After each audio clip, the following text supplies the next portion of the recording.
Lot of wow. A Town Square media station serving all of South Jersey. This is 97.3 ESPN, home of the Philadelphia Eagles. They've got 'em. WENJ HD Millville, Atlantic City. This is Game Night with Josh Hennig on 97.3 ESPN and the free mobile app. Now, live from the Matt Black Kia Studios. What a move! Here's Josh Hennig. Josh Hennig here on Game Night on 97.3 ESPN. It's Friday, and you know what that means. It's another football weekend. We got to talk about the college football, the NFL, Eagles this Sunday. Triple header of college football here on 97.3 ESPN. We have some triple header this Sunday as well. A lot to get to here this hour. As always, you could join the conversation. 609-403-0973. That's the text board. Also, your DMs into the 97.3 ESPN mobile app powered by First Bank of Seattle. All right, so here's the rundown for today's show. You guys let me know, what are your thoughts? What are your concerns? What are you thinking about this Eagles game this Sunday? I'll rattle off your predictions throughout the hour. Phillies, no game tonight. Rain out. They will play a doubleheader tomorrow, and I'll tell you why that is significant in just a couple minutes. Also, Eric Edhom from NFL.com. He does our power rankings each week over for NFL Advanced Media and NFL Network. He will join us coming up in less than 20 minutes from now. So we got a lot to get to this hour. Also, the Eagles injury report. We'll get to that as well. But before we get to the Eagles stuff, I want to hit on the Phillies because I have one specific issue with them not being able to play tonight. And that is the fact that this is now another day where Orion Kirkering is not pitching. And I'm looking at the situation with this young man who has literally only pitched 2 innings in 2 games in the major leagues.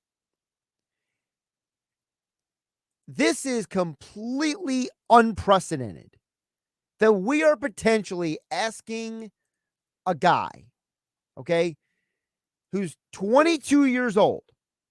This dude wasn't even born before the rest of us had to deal with the potential of Y2K. Remember that? When it went from 1999 to 2000 and the world was supposed to end. This dude wasn't even born yet. And yet we're talking about this guy potentially having an opportunity to pitch in the postseason. I told you guys before, I wanted, of the final 6 games, I wanted to see Kirkering in 3 of them. Well, now he only has 3 more games to pitch. And it's a doubleheader tomorrow, and then 1 more game on Sunday, and that's it. Then it's the postseason. I don't care how much you people, some of you people, not all of you, hate Craig Kimbrell. Easy for me to say. Wow, that was a flub. Craig Kimbrell. I don't care how much some of you hate that guy. Sir Anthony Dominguez, he's been incredibly inconsistent this year. Gregory Soto, can't rely on him consistently. I don't care what your position is on anyone in this bullpen. If Orion Kirkering cannot pitch the final 2 days of this season, I don't know if I want him on the postseason roster. This team is on the verge of winning 90 games. And I'm going to rely on a 22-year-old young man who was literally just drafted last summer. A young man who has pitched a grand total of 55 games in the minor leagues. A young man who had a 4.79 ERA in college. I'm trusting him for my playoff team? I'm serious. I don't understand how anyone in their right mind could just be totally okay with putting him in there and just being like, go ahead. And the only reason I can rationalize it is because I think some of you just hate Kimbrel and you don't trust Dominguez and you have, maybe some PTSD or something with Gregory Soto, and you look at Jeff Hoffman and you don't see an elite pitcher, and Michael Lorenzen, we don't know what he's going to be in the postseason coming out of the bullpen. So I understand for many of you out there, you look at the Phillies bullpen and you're saying, I have questions. And there's nothing wrong with questions. But I think there should be just as many questions about a 22-year-old who has 2 major league games pitched. History shows us when this has happened in the past, right? Francisco Rodriguez, K-Rod, back in 2002. David Price back in 2008. Both of those guys got 5 games in before the end of their seasons. And Rodriguez and Price, you got to at least see enough outings out of them that you said, I know what I'm looking at. I know what I'm seeing. And now we got this run out. We got this rain out tonight. And I am not a fan of this. I am not a fan of this idea that you're going to go into the postseason with a guy who potentially only has 2 or 3 games under his belt. If I'm the Phillies, I tell Kirk Kering, drink all the coffee you need, get all the massages you need, jump in the hot tub, do whatever you got to do. But you're pitching both days this weekend. Don't tell him if it's game 1 or game 2 of the doubleheader. This guy we got to find out really quick. Is this guy legitimate when it comes to pitching right now? Because all we have are 2 innings. You can go through all of baseball history. I'm sure there's a ton of guys who have had 2 amazing innings of baseball pitching. At the end of the day, I know who and what Kimbrel and Dominguez and Alvarado and Soto and Hoffman. I know what all these guys are. At this point in time, if you told me I had to go into the postseason and I had a 6th or 7th inning, I'm calling on Christopher Sanchez from ever thinking about Kirkering. But that's just me. You guys let me know what you think at 609-403-0973. That's the text board. Also, your DMs into the 973 ESPN mobile app powered by First Bank of Seattle. All right. Eagles injury report. The full article is up at 973ESPN.com, but I want to tell you guys about it right here on Game Night. So 2 players have been ruled out for the Eagles game this Sunday, right?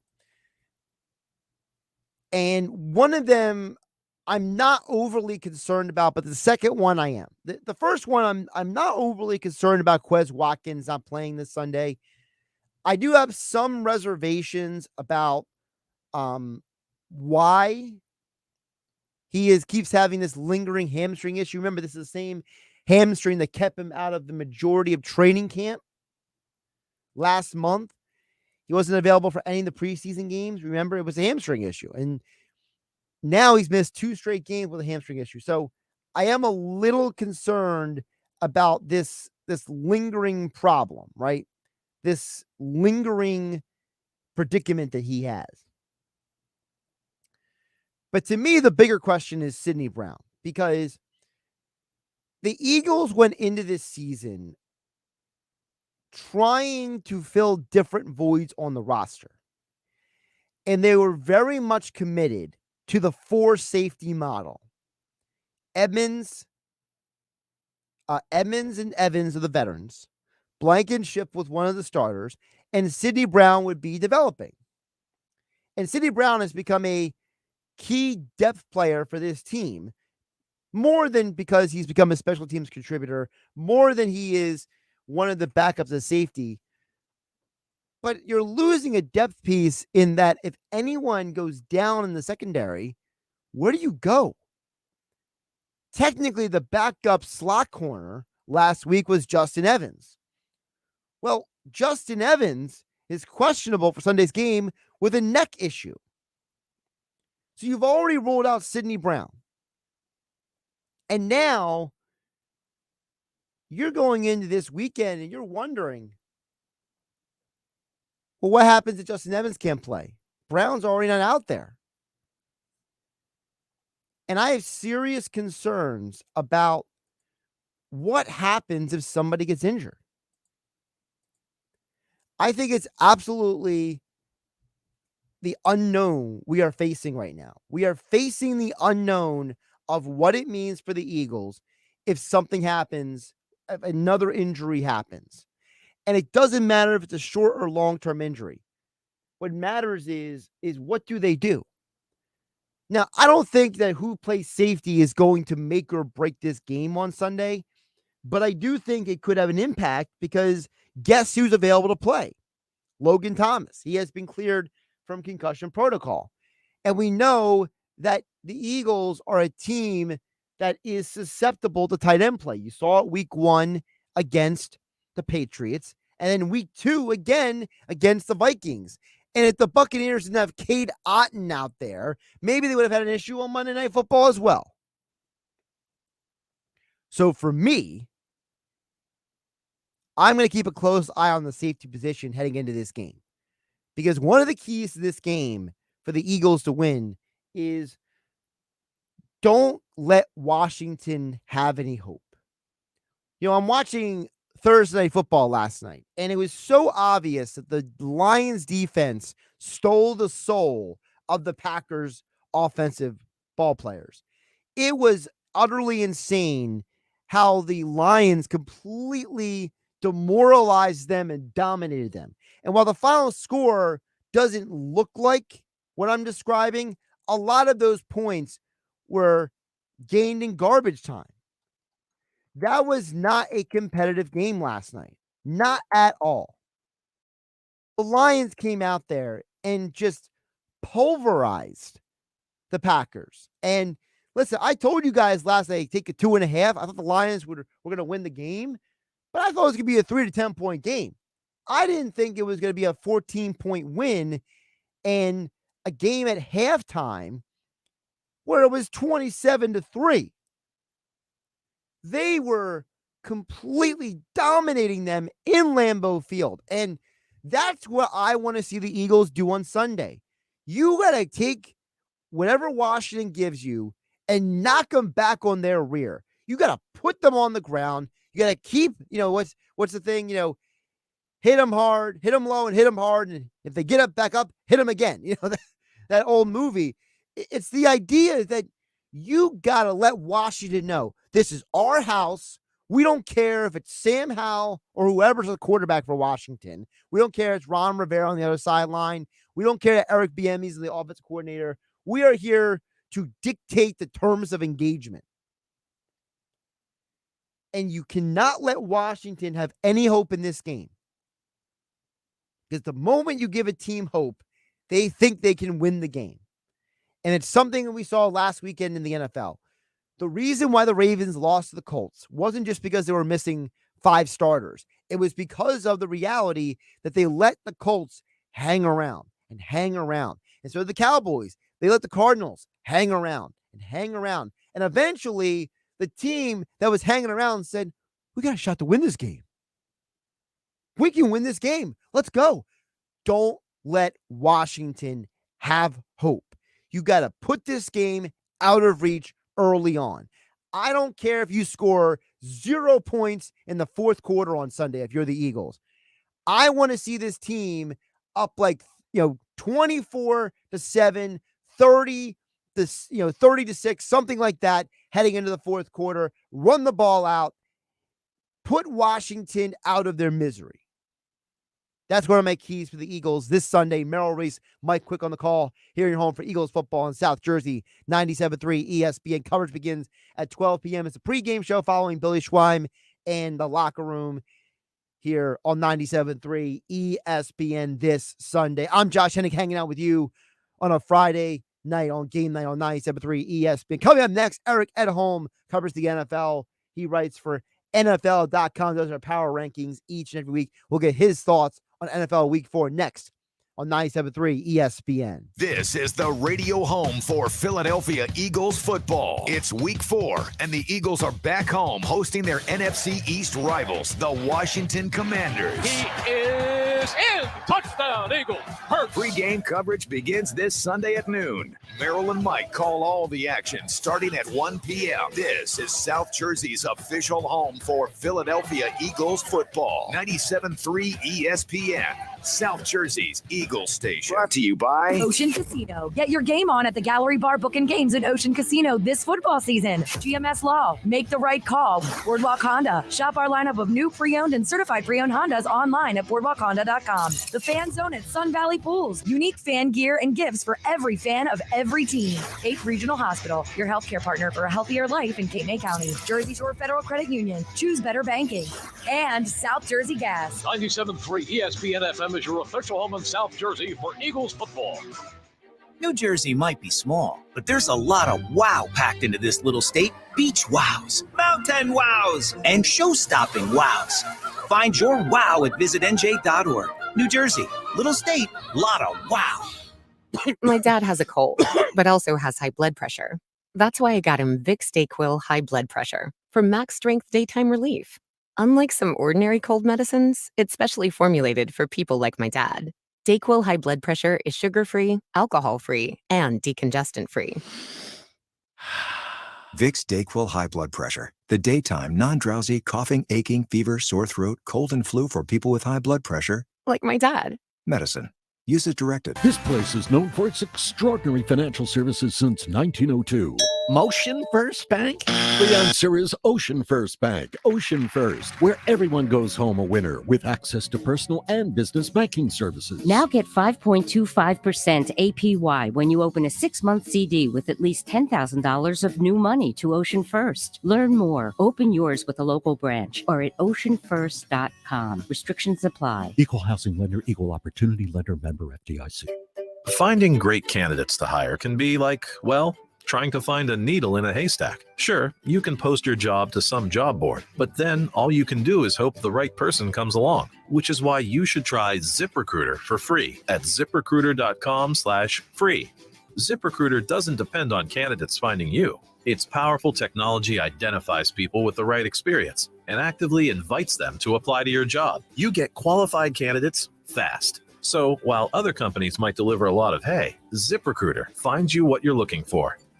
The needle in the haystack.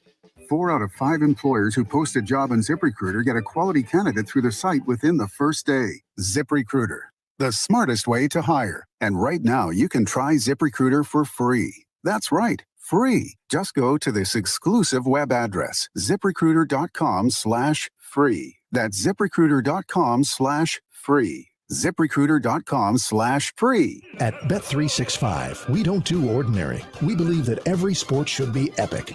Every touchdown, every game, every point, every play. From the moments that are legendary to the ones that fly under the radar. See for yourself when you sign up today and you'll get $365 in bonus bets when you bet just $1. Whatever the sport, whatever the moment, it's never ordinary at Bet365. 21 plus only. Must be present in New Jersey. If you or someone you know has a gambling problem and wants help, call 1-800-GAMBLER. Terms and conditions apply. Hey y'all, this is Ronte, and a little thing I love about the Chick-fil-A honey pepper pimento chicken sandwich is the pimento cheese. I was like, go cheese, go pimento, go honey, go get it. Hi, this is Chantrice, and a little thing I love about the Chick-fil-A honey pepper pimento chicken sandwich is the mild spiciness of the pickled jalapenos. No, it's the crispy chicken. Actually, I can't decide. It's the entire sandwich. Order the Honey Pepper Pimento Chicken Sandwich on the Chick-fil-A app today. Available for a limited time. Real Chick-fil-A guests paid for their testimonials. East Coast Roofing and Siding, protecting what you love and own. Hi, I'm Sean Steitler, owner and operator of East Coast Roofing, Siding, and Windows. My father, Larry, founded this company almost 45 years ago with a pocket full of change and a prayer and a commitment to treat every customer as if they were his mother. I'm proud to announce that once again, East Coast is a Steitler-owned and operated company, To honor my father Larry's legacy, we are doubling down on our commitment to putting our customers and community first. If you're in need of roofing, siding, windows, doors, or gutters, please give us a call at 609-646-1444. That's 609-646-1444. Or visit us on the web at eastcoastroofing.com. And remember, if you'll call, we'll show up. East Coast Roofing and Siding. Trust us with your family and home. Save thousands at Matt Blatt Kia. Get out of your old trade today, even if you owe thousands more than it's worth. Go to mattblattkianj.com for more details.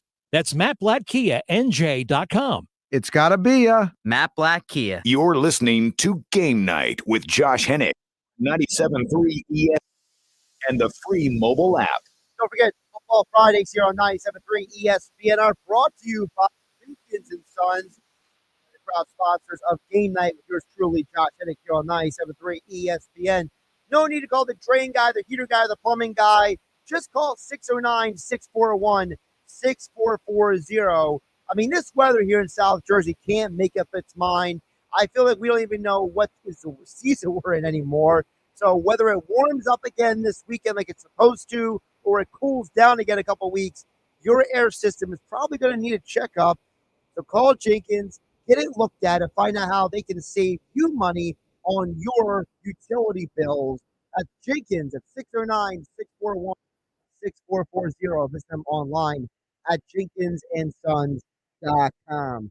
Joining me right now on the phone is Eric Edhom, covers the NFL for NFL.com, and he is joining us here on Game Night on 97.3 ESPN. Eric, welcome back. Long time no talk. How you doing? Doing all right, man. Thanks for having me back.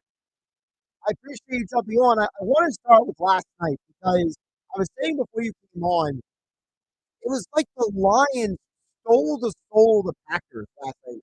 That last sack at the end of the first half, it was, to me, it looked like the Packers basically had almost given up on the game. And it's amazing to see a Lions team go in the Green Bay and dominate a game like that. And the funny thing about that final play of the first half, the only time in the first half that the Lions blitzed, I believe, don't quote me on it, but I believe it was the only time they blitzed the entire game. So it shows you how effective their front four is, and they really set the tone early. You know, Goff throws the pick on the third play of the game. They're in the red zone. Green Bay can go up 7-0 right away, get the house rocking. Second play, you know, they stop them on first down, sack on second down, pressure on third down. It just set the tone for the night. And they really dominated both lines of scrimmage, I thought. The run game, you know, they ran the ball about 40 times, 40-something, whatever it was, including Goff scramble and Raymond for 40, and obviously what Montgomery did. So total team effort, short week, go on the road. They've now won 4 straight against Green Bay. Think about that. And, you know, they're all of a sudden the NFC North favorite. You mentioned the line. To me, that's one of the biggest changes for Detroit, and that is how much they've invested in the offensive and defensive lines. And in a game like last night where they didn't have Halapoulivaati Vaitai out there to play, their offensive line still got the job done. Yeah, I mean, you saw Taylor Decker first came back from injury, struggle with Sean Gary, and most people do, especially Gary's getting healthy again too. And but yeah, I mean, they've had to catch some holes. You know, it's been like, you know, stick a thumb in this hole over here, and then elbow over here, and they've had more injuries up front than I think people are expecting. Because I think, as you said, I mean, they really entered the season with top 5 starting 5. Maybe not quite as accomplished as people like the Eagles, but very respectable group and some depth. And that depth has been quite a bit. They've had injuries at guard, tackle, and center. So it's, you know, it's really kind of put them to the test a little bit, and they stood pretty tall last night.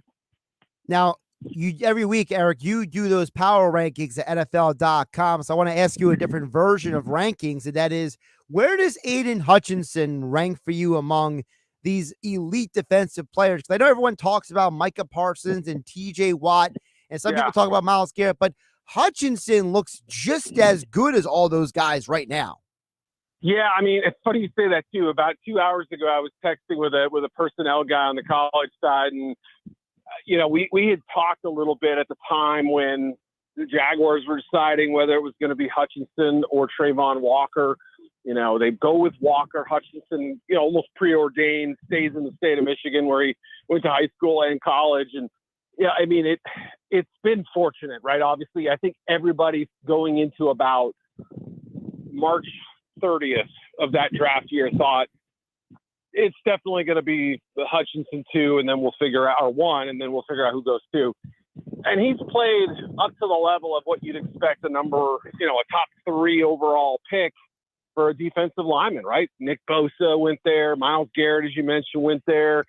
I think he stands tall against all those guys. You kind of saw him in that Joker role a little bit where he's sort of mugging the A-gaps, and you don't know. He's sort of a Mike linebacker essentially at that point, and they're having fun with him. They're moving around. I mean, they could stick him at left end, and he can terrorize right tackles all day. But as we saw in rookie year, where he had 3 interceptions, dropped in coverage, did a lot of different stuff. He's not just a pin your ears back guy. He's got a complete game, and it's I don't know that he's quite done as much as those other guys. And Parsons just a little bit more electric, but man, I don't think there's a whole lot separating that crew. Talk with Eric Edhom here on Game Night on 97.3 ESPN. Eric _Edhom on the Twitter X platform, covers the NFL for NFL Media and NFL.com. Eric, like I mentioned, you do those power rankings every week. And, right now in this area, there's a lot of Eagle fans who are excited about the 3-0 Eagles, but some of them are still asking the question, is it too much hype too soon, or are the Eagles still that one of those elite teams in the league? Yeah, I mean, obviously week 1 was a little bit of a system shock, I think, right? Just what New England was able to do to them defensively, and, certainly had their chances to win the game and steal one, I would say. I mean, I thought the Eagles were a better football team, knowing full well Bill Belichick game planning for a team for 6 months could do some damage. But still, each week it seems like they've kind of taken a step. It's almost like 2 steps forward, 1 back. Last week, the red zone performance is the one thing where you kind of hang your head and say, that could be better, right? So they're not all the way there. And the week before, it was A.J. Brown, and they figured that out against Tampa. So, it's obviously anytime you go to a Super Bowl and be as prolific as they were last year, they were winning the game. It looked like they were the best team in football for a good stretch. It's a disappointment. You come back the next season with a large chunk of your roster intact, a young quarterback, and maybe we overlooked the coordinator thing a little bit too much. But again, as you said, they're 3-0, and they've at least shown signs of gelling a little bit as we've come along here. So I'm not discouraged. We'll see what happens this weekend. I mean, I guess it'll be a good test for Washington. We don't really know what they are at this point after 2 narrow wins and a very unimpressive performance at home against Buffalo last week. It's interesting because you mentioned the coordinators. One of those new coordinators is Sean Desai on the defense. And, while people may not fully realize it, but the defense is actually playing very well, Eric. They're at the 2nd most quarterback hurries in the league right now. They have the 3rd fewest missed tackles in the NFL right now. And, they're allowing 19 points a game, but it seems like that Sean Desai at least is getting this thing figured out over there. Yeah, absolutely. And he had a great set of tools to work with, right? I mean, some of the secondary injuries, Reed Blankenship all of a sudden sort of becomes a key guy, and then he gets hurt. And, Avonte Maddox goes down, and you got to figure that out. And Goodrich is getting picked on. And it was tough there at times in the Minnesota game when you thought, wow, I mean, they better use every minute of this sort of mini bye to get it straightened out. But you saw, obviously, the next game, a big step up. And teams suffer injuries in short weeks all the time. So that was sort of a 1-game thing. And you're right. I mean, you have Jalen Carter. You can't say really fall into their lap. They had to make a trade to get him. But still, I mean, the fact that he's available, and we knew about the character stuff and the concerns about him, maturity, things like that. But the talent was undeniable. I think there was a case to be made in a year where there wasn't a dominant quarterback. He was at least a candidate to go number 1, had his character checked out. So you add him to that mix, and, it softens the blow losing Hargrove.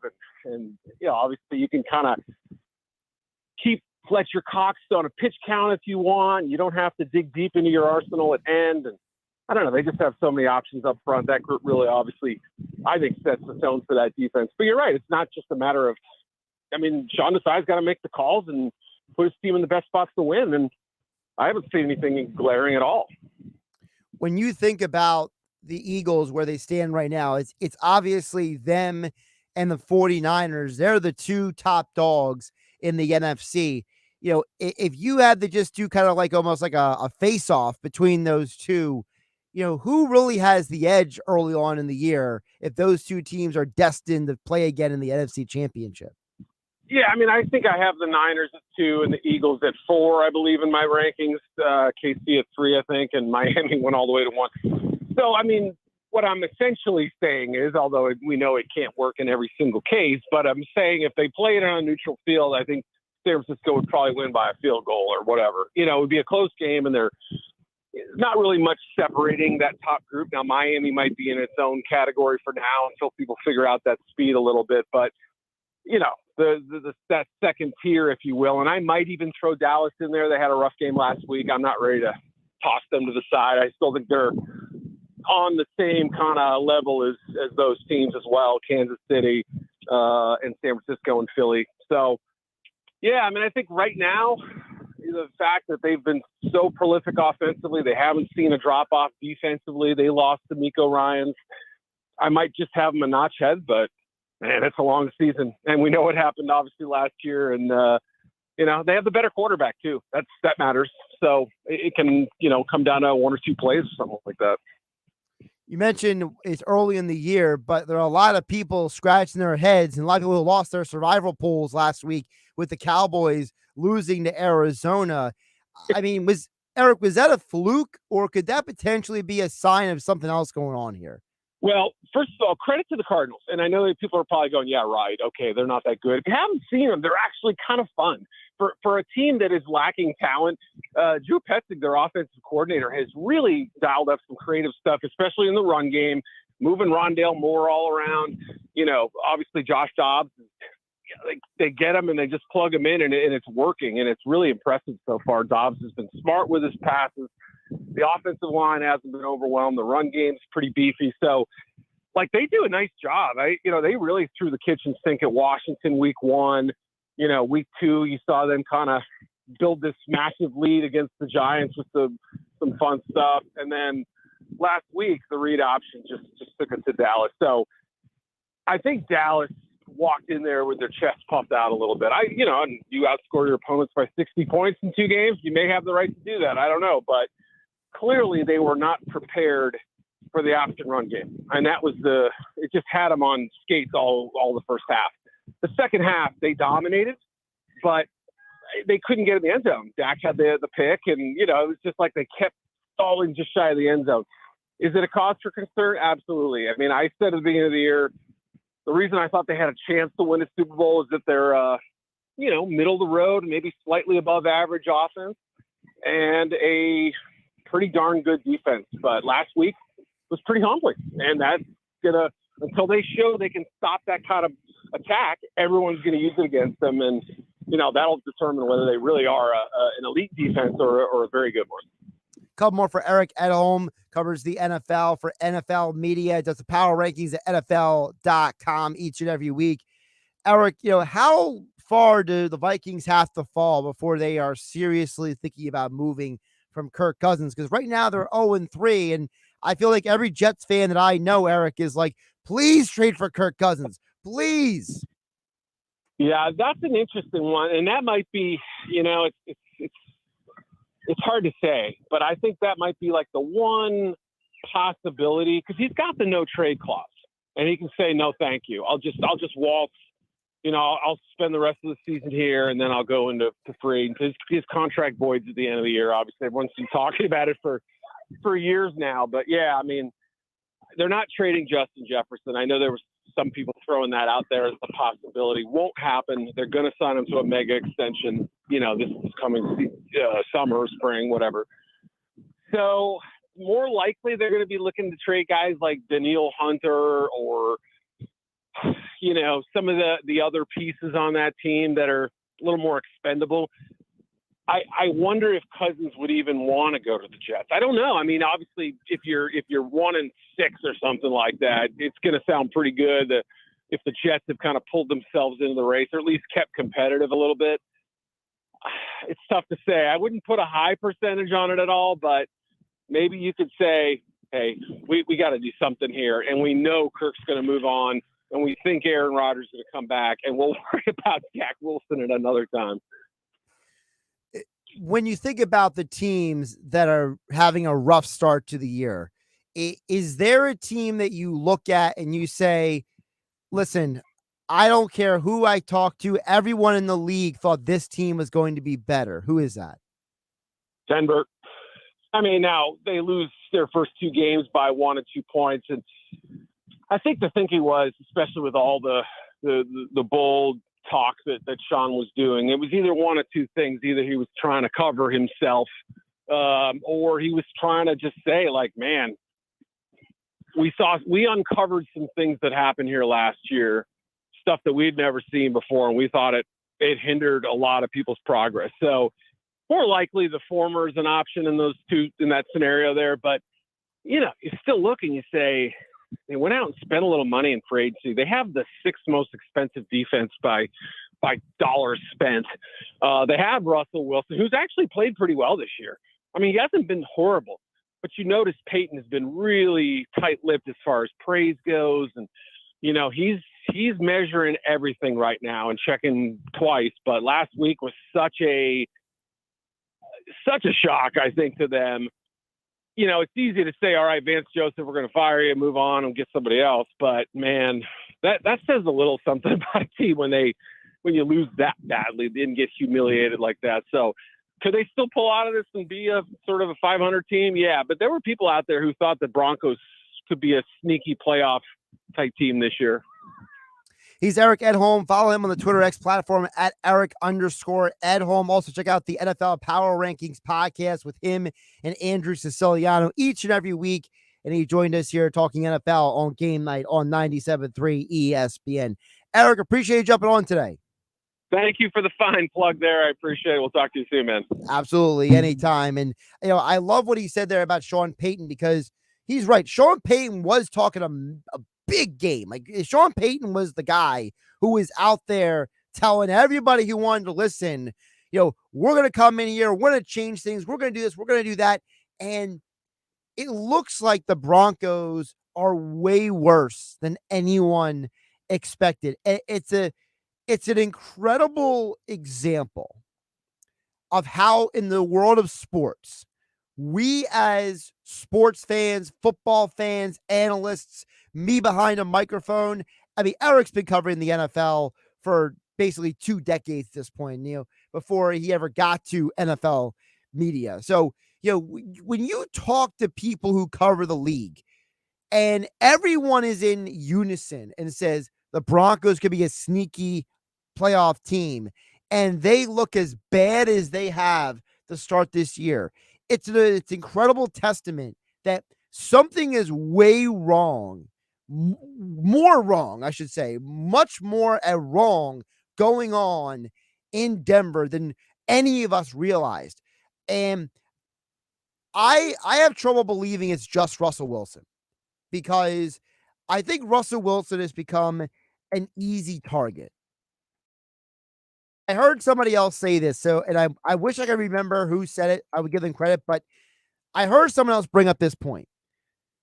When you have a bunch of people in an organization that are perpetual losers, right? Like, for example, their defensive coordinator, Vance Joseph, he's a known name around the league. But Vance Joseph, as a head coach, never coached a winning football team. As a defensive coordinator, had 1 winning season as a defensive coordinator in the NFL. All the players on the Broncos, you look it up, almost every single one of them who's not named Russell Wilson has played on losing teams almost their entire career. There might be a larger issue with the culture in Denver than we realized. And that's why I say it's hard for me to blame it all on Russ. Because while the quarterback gets the win-loss record, Russell Wilson already has 6 passing touchdowns this year. He had 16 all of last year. Peyton is doing something right with Russ in terms of his productivity, because Russell Wilson is averaging the most passing. I'm sorry, what's the number I'm looking for? The name. The most passing yards per game that he has had in a while. Look, Russ right now, according to Pro Football Reference, his average yards per game right now is 263. He has not had 263 since the 2020 season. So I can't sit here and say it's all Russ. Russ is not all the problem right now. His completion percentage is the highest it's been since 2020. Like I say, he already has 6 touchdowns in 3 games. At this pace, if he stays on the pace he's currently on, he will have 34 touchdowns this year. That would be basically the tie for the 3rd most he's ever had in a career, in a season in his career, I should say. So maybe there's something culturally going on in Denver that we don't know about. And I'll just leave it at that. Coming up next, I'll give you my keys to the game, my pick for the Eagles game this Sunday, and some football picks on this crumpled up piece of paper that I accidentally threw out my notes earlier this week. I thought I was throwing out something else, so I'm going to try to read my chicken scratch. Coming up next on 97.3 ESPN. Josh Hennig hanging out with you on a Friday night. It's College Football Saturday on 97.3 ESPN. Hi, Notre Dame fans. This is Super Bowl champion Ryan Harris. Join me, Paul Burmeister, and Tony Simeone this Saturday as Notre Dame hits the road to open their ACC schedule in Durham, North Carolina against the Duke Blue Devils, right here on your home for Notre Dame football. Listen this Saturday to Notre Dame football on 97.3 ESPN, South Jersey's football station. Coverage begins at 7:30. Oh, yeah, it's on at Matt Blatt Nissan. If you're currently stuck in a loan or lease, AJ the Trade Man can get you released. MattBlattNissan.com. It's on at Matt Blatt Nissan on the Black Horse Pike, Egg Harbor Township. The U.S. dollar is under attack, and it's becoming less and less valuable by the day. Hyperinflation and speculation is killing your retirement. Don't leave your money sitting in cash. It's time you diversified and protected your future with physical precious metals. Call Advantage Gold at 800-900-8000 and get your free digital dollar survival kit and learn how you could get up to $1,000 in free silver today. Call Advantage Gold now at 800-900-8000 to get your free digital dollar survival kit, and you may qualify for $1,000 in free silver.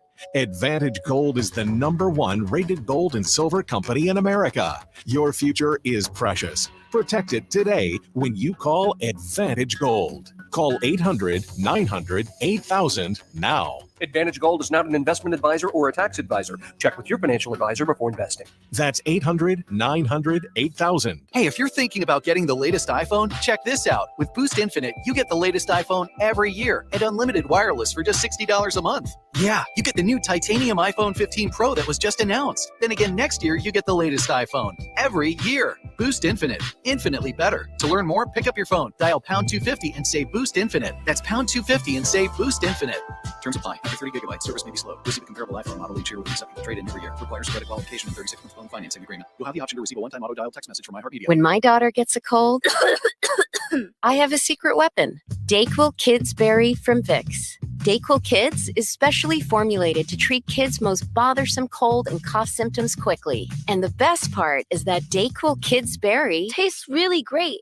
Aren't you supposed to be resting? Maybe. DayQuil Kids Berry. The kids' berrylicious daytime congestion, coughing, stuffy head, stuffy nose, just for kids medicine. Safe for kids 6 years plus. Next question. This place is known for its extraordinary financial services since 1902. Contestant 3? Motion First Bank? Oh, nice try. Sorry, everyone. The answer we were looking for is Ocean First Bank. Ocean First. But the good news is everyone goes home a winner with convenient access to deposit services, mortgage loans, business financing solutions, and digital banking options for business and personal accounts. Through local branches and online banking, your needs always come first at Ocean First Bank. Now get 5.25% APY when you open a 6-month CD with at least $10,000 of new money to Ocean First. Learn more. Open yours with a local branch or at oceanfirst.com. Restrictions apply. Equal housing lender, equal opportunity lender, member FDIC. With fall appliance savings at the Home Depot, we have laundry appliances that just fit. They'll fit your space, fit your needs, and they'll fit your budget too. Like a new LG laundry set that features a mega capacity washer to help you do more laundry in less time, and sensor dry technology to make sure nothing comes out damp or over dried. Get up to $600 off select appliances, plus up to an extra $100 off select laundry sets. The Home Depot. How doers get more done. Pricing valid September 28th through October 18th. Cash dryer extra. U.S. only. See store online for details. Meanwhile, at the New Jersey Lottery Scratch-Offs division. Team, let's load up the truck to deliver these new loaded scratch-offs. All right. Loaded with $2,000 and $5,000 top prizes. $10,000 top prizes are loaded. $20,000 loaded and ready to roll. Now that's a truckload of more top prizes and more chances to win. Play the new loaded scratch-offs. Anything can happen in Jersey. Easy on the turns, Jerry. Must be 18 or older to buy a lottery ticket. Please play responsibly. If you or somebody knows a gambling problem, call 1-800-GAMBLER. Hey y'all, this is Ronte, and a little thing I love about the Chick-fil-A honey pepper pimento chicken sandwich is the pimento cheese. I was like, go cheese, go pimento, go honey, go get it. Hi, this is Chantrice, and a little thing I love about the Chick-fil-A honey pepper pimento chicken sandwich is the mild spiciness of the pickled jalapenos. No, it's the crispy chicken. Actually, I can't decide. It's the entire sandwich. Order the Honey Pepper Pimento Chicken Sandwich on the Chick-fil-A app today. Available for a limited time. Real Chick-fil-A guests paid for their testimonials. Stop your grinding with Brooks Night Guard. Are you waking up in the morning with a sore jaw, headaches, ringing in your ears, all because you're grinding and clenching your teeth at night? That's exactly what was going on with me. I ended up going to a dentist, and he wants to charge over $600 for a night guard. That's when I found the Brooks Night Guard. You mold it at home to the top or bottom teeth. Other mouth guards go all the way to the back, which allows the back teeth to touch. This is where most of the grinding and clenching occurs. The Brooks Night Guard redirects the bite force away from the back teeth, reducing jaw pain while still protecting the teeth. This unique design is what makes Brooks Night Guard different from all other traditional grind guards. Order your Brooks Night Guard today and get 10% off plus free shipping. Go to brooksnightguard.com and enter the code BRUX91. That's BRUX91. Stop your grinding with Brooks Night Guard. With GMF financing to qualified buyers, excludes Corvette, excludes fire sales. In today's market, so many dealers are selling at or even above MSRP. But Bennett Chevrolet isn't like most dealers. We're still selling new vehicles at GM supplier employee prices. Yes, you pay what employees pay. We got famous selling new vehicles at GM supplier employee prices and by giving you all the rebates. That's right. Unlike other dealers at Bennett, you get both. And right now you'll save even more with available 0% financing. But wait, it gets better. Bennett is paying an incredible $8,000 minimum for any trade towards any pre-owned in stock. That's at least $8,000 for total junk. Imagine how much you'll get for a good trade. And our non-commissioned sales staff is paid on your satisfaction, not by trying to sell you more. So there's no pressure, haggles, or hassles. Just pure joy. So come on, Chevrolet.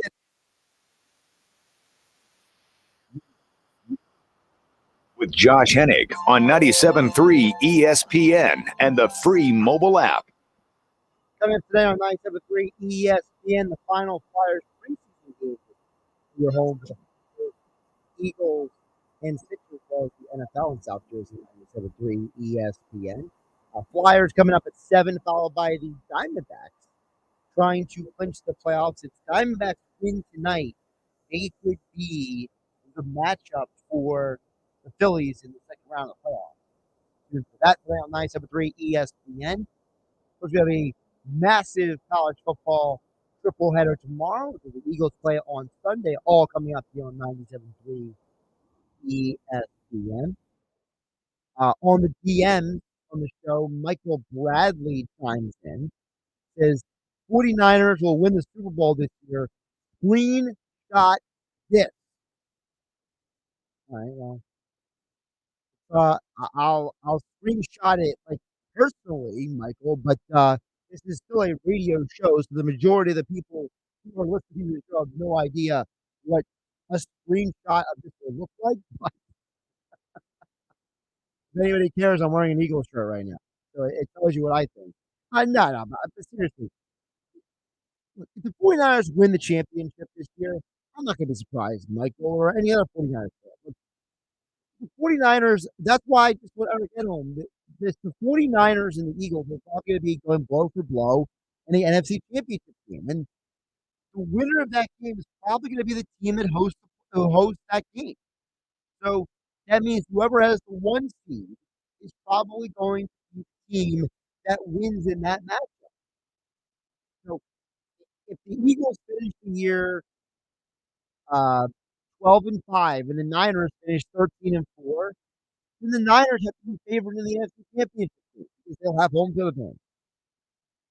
So I don't know. I don't think Michael Bradley saying the 49ers are going to win the Super Bowl this year is some bold statement. I think it's just congratulations. You picked one of the 5 best teams in all of football to potentially win a championship. Cool, man. Good work by you. Dan at EHT chimes in at 609-403-0973. He says, Josh, are we too high on the Eagles? I bleed green. I say fly, Eagles fly.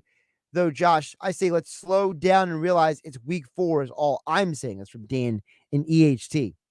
Dan, I don't think you're wrong. I think it's just we're all trying to figure out exactly what the deal is with this Eagles team because they didn't start out great last year either. They struggled at times early in last year as well. Jalen Hurts only had 4 passing touchdowns through the first 5 games last year. So if he had 4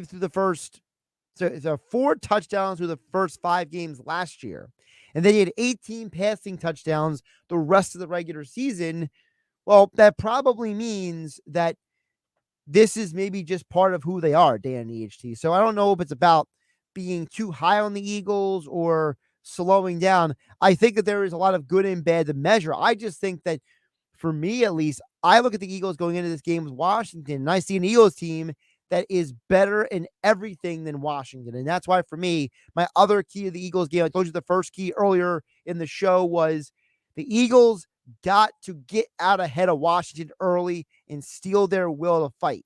The second key of the game is going to be simple. Run the ball. Take the game out of anyone else's control. And it's nothing against Jalen Hurts, nothing against Brian Johnson. Let the offensive line win this game. I still have questions about Brian Johnson as a play caller, and I still have questions about if he's doing what's best for Jalen Hurts week in, week out. So I think at the end of the day, I think the Eagles are going to win this game. I don't think it's going to be close. I think they're going to cover that 9-point spread.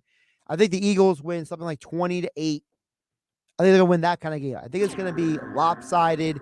I think it's going to be one of those games the fans get to enjoy. Eagles, Merrill Reese, Mike Cook on the call here at home for Eagles football in South Jersey, 97.3 ESPN. All right, I'm going to rapid fire a couple of picks for the weekend before we get out of here. Syracuse plus 7.5 at home against Clemson. Michigan to cover the 17.5 on the road at Nebraska. I do like the under in the Navy South Florida game, 54.5. I like the under in Notre Dame versus Duke, which could be heard tomorrow, 97.3 ESPN. 52.5. I like Colorado to cover the 21.5 versus USC, and I like the over of 72.5 in that game. Currently on the year, I'm 27-11-1 in college football. So, gambling problem, call 1-800-GAMBLER. Please bet responsibly. I'm Josh Hennig. This is Game Night 97.3 ESPN. Flyers hockey next. It's college football on the Gridiron Radio Network, and we're off to the Bluegrass as the Florida Gators come to Kentucky to take on the Wildcats. The Cats are looking to continue their 2-game streak over Florida. The Gators will try to break that trend thanks to Trevor Etienne in the backfield. It's an SEC battle in a sea of blue. Florida at Kentucky this Saturday on the Gridiron Radio Network. It's College Football Saturday on 97.3 ESPN. Coverage begins at noon. All right, shout out to everybody watching on the YouTube channel at Josh Hennig on YouTube, at Josh Hennig on the Twitter X platform. Thank you for liking, subscribing, watching the show where you do, wherever you watch it, TV, phone. Thank you for consuming the show each and every week. So for you guys watching on the YouTube, you get the full breakdown of my picks each and every week because I'm only on an hour on the radio here on 97.3 ESPN. So you heard me mention Syracuse plus 7.5 at home against Clemson. Syracuse has played very good this year. And I think Clemson gave Florida State everything they could, but that was at home. This is on the road for Clemson. This is a natural letdown game. That's why I like Syracuse at home plus 7. One of the picks I did not give out on the radio, exclusively here for the YouTube channel. Kentucky minus 1.5 at home against Florida. Two issues. One, this game is a rivalry game. Kentucky-Florida is a rivalry that goes back almost 100 years in college football. That's the first thing. So anytime it's a rivalry game, don't assume anything. Secondly, Kentucky has the better football team. While Florida probably has the more impressive schedule, give me the team that's better. Kentucky gets the better quarterback. They get the better offensive line. They get the better roster. So Kentucky minus 1.5. I feel like that number is there to scare people off from trying to place bets on this. Remember, you got to pay attention to what the numbers are saying. Don't just pay attention to what they are literally right in front of you. I like Michigan to cover the 17.5 on the road against Nebraska because realistically, Michigan beat up on Rutgers last week, and I think Rutgers has the better defense than Nebraska does. It's simple. I think Michigan wins that game by 20, and 20 is more than 17.5. I like Kansas to cover the 16.5 against Texas. I don't love it, though. It's one of those games where I think it'll be high scoring, but it feels like the odds makers are hedging away from losing money on this game. So I like it, but don't love the 16.5 for Kansas in that game. Kansas has a very good quarterback in Jalen Daniels, but Texas has enough talent to potentially make this game not too close. As I mentioned, I love the under Navy, USF. USF is a bad team. They're not a good football team. And Navy, we know their style of football. They like to run the ball, burn clock, and that's a perfect formula for an under 54.5. Notre Dame and Duke under 52.5. Every game this year, Duke has hit the under. Think about that for a minute. Every game this year, Duke has hit the under. Notre Dame has hit the under in all but one game this year. These are two teams that play defense. 52.5 feels like it's way too large of a number. Look, if it's a 28-24 game, that's still under 52.5. And I mentioned Colorado, USC. People don't understand how bad USC's defense is. In order for Colorado to lose by more than 21.5 points, that means USC has to play better defense against Colorado than they did against everyone else this year. Furthermore, Colorado still has talent. And it's been overlooked very often that Colorado played a very good defense last week. Oregon is the best defense in the Pac-12. So for me, I look at this USC game's opportunity for Colorado to get right offensively. So I like the 21.5 for Colorado to cover. I don't think it'll be a complete blowout. I like the over 72.5 because this is probably going to be one of those, 48-28 kind of games. And I think that when you have a game like that, you're opening the door for a lot of scoring. Colorado doesn't have a great defense. Neither does USC. All right, NFL picks really quick before I get out of here because I got work to do here at the station. Thank you for watching on my YouTube channel. Like, subscribe, share with your friends. NFL on 21-13. We split the difference last night. I had the under in the game. That was wrong. Not good. I had the Lions covering a 2.5 spread, we hit that. So 21-13 on the year, it includes that number. Here's what I got. I mentioned Eagles to cover the 9 in the game. I really like that number because of the fact I think the Eagles are going to blow out Washington. Browns, Ravens under 39.5. I know it's already in the low number, but everyone knows if you've listened to me long enough, either here on my YouTube channel at Josh Hennig or listen to me long enough on 97.3 ESPN, you would know that I am the person who knows an under when I see it. I understand these numbers as well as anybody out there. Okay. And you don't have to pay me, some crazy subscription fee to get this information. The information is simple. The Browns and Ravens both have very good defenses. And with Deshaun Watson now potentially not playing due to a shoulder issue, there's a strong possibility that this game barely gets anything more than 20-14. Titans-Bengals, also a game that I have under 41 in that game, a little higher than the other game, but Titans, not a good offense. They're struggling right now. Bengals are a team that has a very good defense. Their offense is still finding its way as well.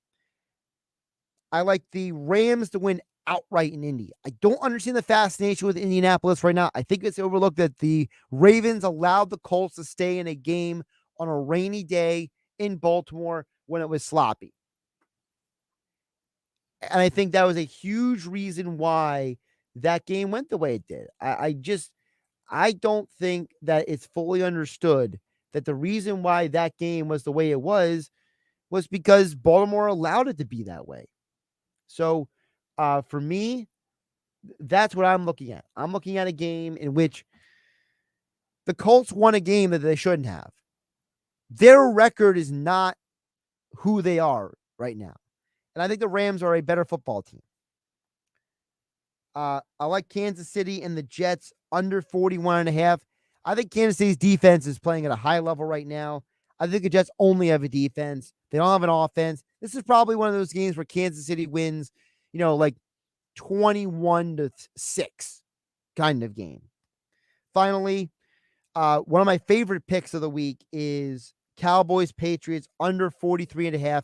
Patriots have hit the under in every game they have played this year. Meanwhile, the Dallas Cowboys, their offense looked really bad against the Cardinals last week, and the Cardinals do not have the level of talent that others have. So for me, I think it's very, very simple. Cowboys, Patriots, under 43.5. Defense wins today. All right. Thank you all for watching on the YouTube channel at Josh Hennig. Like, subscribe, share with your friends. I'll catch you guys next time. I will be in with Billy Schweim this Sunday over at the Caesar Sportsbook inside Tropicana, Atlantic City. And I'll be back here on Monday on Game Night on 97.3 ESPN. Have a great night, everybody.